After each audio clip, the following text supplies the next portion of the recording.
On était en train de combattre.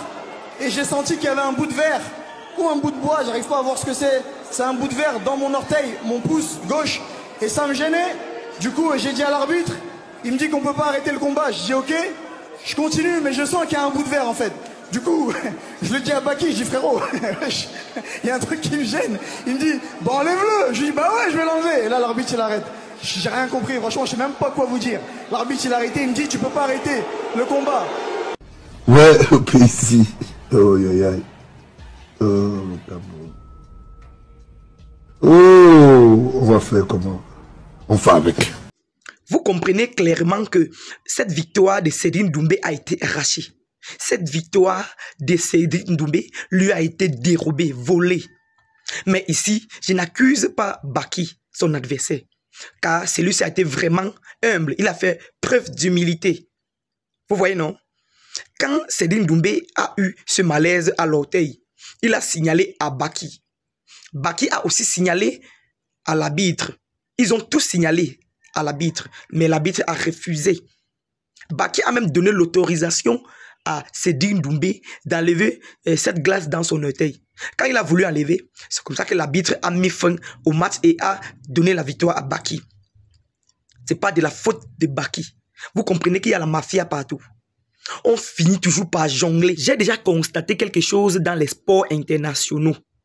Quand on organise un match continental, un peu comme celui de Sedine Doumbé et Baki, à l'avance, les coachs, les arbitres connaissent déjà le vainqueur.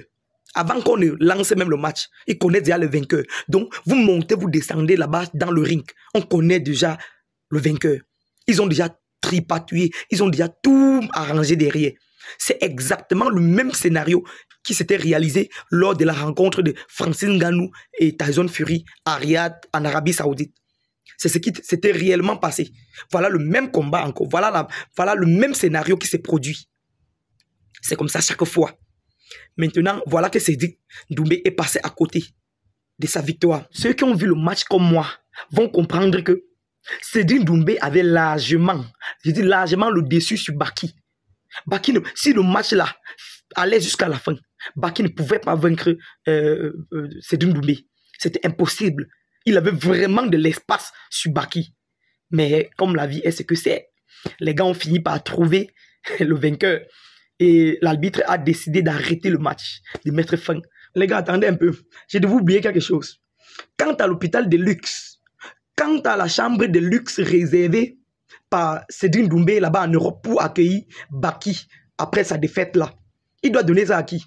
Et l'ambulance qu'il a louée là, c'est la même ambulance, autant pour moi, qui doit le transporter et l'amener dans son hôpital de luxe en vue d'enlever cette glace dans son pied.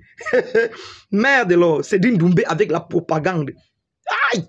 Quand tu fais la propagande de ce genre et après tu passes à côté de la victoire, mon frère. Aïe! Et aussi, il ne se laisse pas faire. Le Camerounais, le continental aussi ne se laisse pas faire. Vous connaissez les gars là avec l'humilité. Ils ne sont jamais humbles. Hein? Ils trouvent toujours quelque chose après. Il se défend toujours. Jusqu'à en partant, il a toujours raison. Ah! Chapeau au continental. Que quoi? Le schématique. Hey, Sedine Doumbé. Façon dont il a fait la propagande ici dans sa page. Il a tout loué l'Europe pour accueillir Baki après sa défaite. Voilà que toutes ces locations, c'est lui qui doit finir par utiliser. Les gars, partagez la vidéo. Partagez massivement. Maintenant, on attend le tour de Francis Ngannou. C'est aujourd'hui. Vous connaissez le tour de Francis Ngannou avec Joshua Anthony. C'est à Riyad, au truc là-bas, en Arabie Saoudite. Voilà. J'espère que vous êtes prêts à recevoir. C'est pour Francis Ngannou, on n'a plus besoin de trop. Hein? Vous connaissez déjà la suite. Les gars, partagez massivement. Abonnez-vous à Outrance. Téléchargez l'application Melbet et OneXBet. Et puis, inscrivez-vous avec mon code promo FOPA1 pour gagner plus de 200% de bonus à votre premier recharge. Je suis le FBI de la toile. Je suis le sniper du FBI. Je vous sers du Japap, du Congo, ça propre, fiable, limpide, en temps réel et en temps partiel dans cette page. Donc abonnez-vous, portez-vous bien. Votre sniper du FBI.